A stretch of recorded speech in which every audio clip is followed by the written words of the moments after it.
TV చూస్తుంటారా, news follow అవుతుంటారా? చూస్తుంటాం. ఏంటి జగన్మోహన్ రెడ్డి స్కామ్ చేశాడు, అదానికి సంబంధించి భారీ ఎత్తున లంచం తీసుకున్నాడు అంటున్నారు. ఏమనుకుంటున్నారు ఒక రైతుగా, ఒక కామన్ మ్యాన్గా మీకేమనిపిస్తుంది ఆ న్యూస్ వినేటప్పుడు? ఎవరు జగన్మోహన్ రెడ్డి గారు లంచం తీసుకున్నారనే దాని మీద క్లారిటీ ఏందనే దాని మీద విచారణ నిమిత్తమే బయటకు వస్తుంది. అది విచారణ నిమిత్తము సిబిసిఐడి కానీ అధికారపూర్వకంగా కానీ ప్రజాప్రతినిధికంగా కానీ అది ఏ సెక్షన్లో ఎలా స్కామ్ చేశారు, ఏ ప్రణాళిక ప్రకారం చేశారనేది దేవుడు అనేవాడు ఉంటాడు. తప్పకుండా అది బయటకు వస్తే దానికి రాజ్యాంగం ప్రకారం అందరూ శిక్షార్హులే. అంటే నేనేం తప్పు చేయలేదు, రాష్ట్రానికి మంచే చేశాను, నా వల్ల కొన్ని కోట్ల ఆదా జరిగింది, ఇలా చేసినందుకు నాకు సన్మానం చేయాలి, లేదంటే ఒక అవార్డైనా ఇవ్వాలి, లేదంటే సాల్వ్ అయినా కప్పాలి, కానీ ఇటువంటి నింద నా మీద వేస్తారని చెప్పి ఆయన అడుగుతున్నాడు.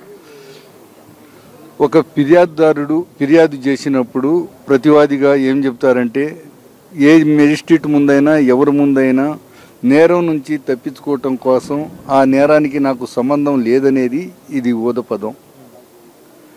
ప్రతి ఒక్క నాయకుడే కాదు, ప్రతి ఒక్క క్రిమినల్గా అయినా కానీ సివిల్గా అయినా కానీ ఎవరైనా కానీ ఒక ఫిర్యాదులో రెస్పాండెంట్ అయినప్పుడు ఆ రెస్పాండెంట్ ఏమంటాడంటే ఒక మెజిస్ట్రేట్ ముందు తనకు బెయిల్ కోసమే కావచ్చు, స్వేచ్ఛ కోసమే కావచ్చు, న్యాయం కోసమే కావచ్చు, ఏ రూపంలో అయినా సరే ఆ నేరానికి నాకు సంబంధం లేదనేది ఇదొక ఊదపదం. కానీ విచారణ నిమిత్తము, ఎంక్వైరీ నిమిత్తము తగు విధమైన సాక్ష్యాలు బయటకు వచ్చిన తర్వాత ఆ నేరం ఎవరి వల్ల జరిగింది, ఎక్కడ జరిగింది, దానికి సంబంధించిన వారు ఎవరు నేరస్తులు అనేది తప్పక దానికి భారత రాజ్యాంగం ప్రకారం వగైరాలన్నీ కూడా బయటకు వస్తాయి. అంటే ఓకే, చేయలేదని చెప్పడం వేరు, నాకు సన్మానం చేయాలి, అవార్డు ఇవ్వాలి, సాల్వా కప్పాలన్నాను ఎట్లా చూస్తారు? ఇది సాల్వా కప్పాలంటే నాకు కూడా చాలా కోరిక ఉంది. ఇప్పుడు జగన్మోహన్ రెడ్డి గారికి ఉన్నటువంటి కోరికే నాకు కూడా ఒకటి ఉంది. నేను టీడీపీ ఆఫీస్కి ప్రతి వారం 2 సార్లు వస్తాను కాబట్టి నాకు టీడీ ఆఫీస్లో మామూలుగా శాల్వా కప్పించుకోవాలా, చేసుకోవాలనేది ఉంటుంది. కానీ శాల్వా కప్పించుకోవడానికి ఒక అర్హత ఉండాలి కదా. అది ఏమిటనేది, ఆ అర్హత ఎలా వస్తుందనేది, ఎవరో కప్పమంటే కప్పేదానికిను, ఎవరన్నా తెచ్చి కప్పేదానికిను, దానికి ఒక సమాజంలో ఇతను వస్తున్నాడు, ఇతని కోసం శాల్వా వేయాలని రాష్ట్ర ప్రజలు అనుకోవటం అది ఒక నిజమే. అలాగే శాల్వాకి చాలా రకాలైనటువంటి ఇబ్బంది ఉంటుంది. డబ్బులు ఇచ్చి శాల్వా కొనుక్కొని వేయించుకోవచ్చు, అవసరమైతే లంచం ఇచ్చి శాల్వా వేయవచ్చు. కానీ ప్రజల నుంచి వచ్చే శాల్వా అనేది అది చాలా కష్టం. మనం చెప్తే ప్రజలు వేయరు, వారై వచ్చి వేయాల్సిందే. ఎలా ఉందండి మీరు రైతు అంటున్నారు, రైతులకి ఎలా ఉంది పరిపాలన? రైతులకి చాలా చక్కగా ఉంది ఈ పరిపాలన.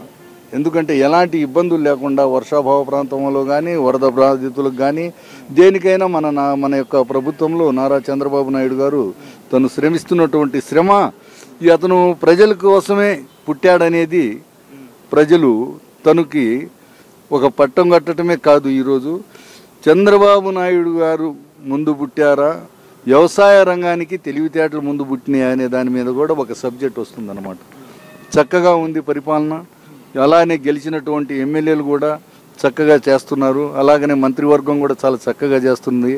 అందులో మన యొక్క ముఖ్యమైన హోమ్ మినిస్టర్ అయినటువంటి వంగలపూడి అనిత గారు చెప్తున్నటువంటి వాయిస్, ఆనాటి రుద్రమదేవిని చూశామో లేదో కానీ ఆ వాయిసే ఒక రుద్రమదేవిగా మారిపోతుంది.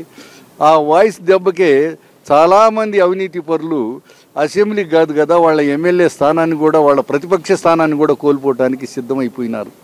అంటే గొప్ప అంటే చంద్రబాబు నాయుడు అధికారంలోకి వస్తే టెక్నాలజీ విజన్ ఈ విధంగా ముందుకెళ్తాడు తప్ప సామాన్యులకు కానీ రైతులకు కానీ ఏ విధంగా మంచి జరగదు, రైతు పక్షపాతి కాదు చంద్రబాబు అని చెప్తుండేవారు కదా, మరి ఇప్పుడు ఎలా ఉంది?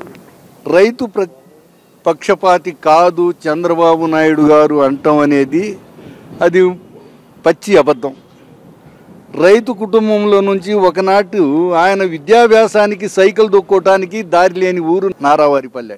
అలాగా ఒక రైతు కడుపున పుట్టిన ఆయనకు అన్ని కష్టాలు తెలుసు. రైతు గురించి ఆలోచించినటువంటి వ్యక్తి అయితే ఈ రాష్ట్రం అంతా పచ్చని తోరణంగా ఉండటానికి లేదు, ఎప్పుడో ఇంకొక బకాసురుడిలాగా మారిపోయేది.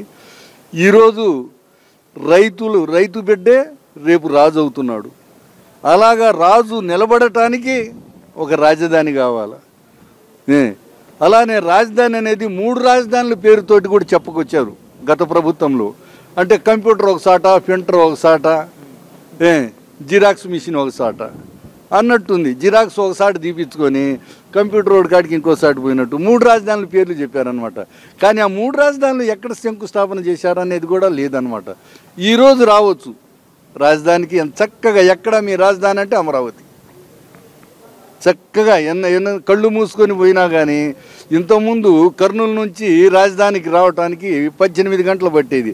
ఇవాళ 4:30 గంటలకి జగన్మోహన్ రెడ్డి గారు సర్రని వస్తున్నారు ఆ రాజధానికి. అది శ్మశాన వేదిక అని కూడా చెప్పారు ఒకప్పుడు. మరి ఆ శ్మశానం కాడికి ఎంత అర్జెంటుగా వస్తున్నారో, మరి ఆ శ్మశానంలో నుంచే వాయిస్ ఇస్తున్నారు కదా అందరూ. దయచేసి రాజధానిని శ్మశానం అంటాం, అది చాలా తప్పు అని కూడా నేను అనుకుంటున్నాను. అంటే మరి రాజధాని అభివృద్ధి చెందుతుంది అంటారా? అమరావతి ఇంత త్వరగా డెవలప్ అవ్వదు అని దాదాపుగా చూసుకోవచ్చు, కళ్ళతో చూడవచ్చు. మేమేదో ప్రెస్ మీట్ ముందు చెప్పామని కాదు, వెళ్ళొచ్చు, కళ్ళతో చూడవచ్చు, అన్ని రకాలుగా అందరూ పోయి చూడవచ్చు. రాజధాని ఎలా ఉంది, రాజధాని శంకుస్థాపనలో తర్వాత ఎలా ఉంది, 2014 నాటికి ఎలా ఉంది, 18 నాటికి ఎంత ఎలా ఉంది, 18 తర్వాత బరిగొడ్లు మేపుకున్నాం రైతులు అందరం. ఆడ 21 వరకు కూడా బరిగొడ్లు మేపుకున్నాం, మొక్కజొన్నలు కూడా కొన్ని చీలు వేసుకున్నాం. అది మళ్ళీ ఎలా మారిపోయిందనే దాని మీద కూడా సబ్జెక్ట్ చేయవచ్చు రాజధాని. ఓవరాల్గా బాగుందంటారు? చక్కగా బాగుంది మన యొక్క ప్రభుత్వం.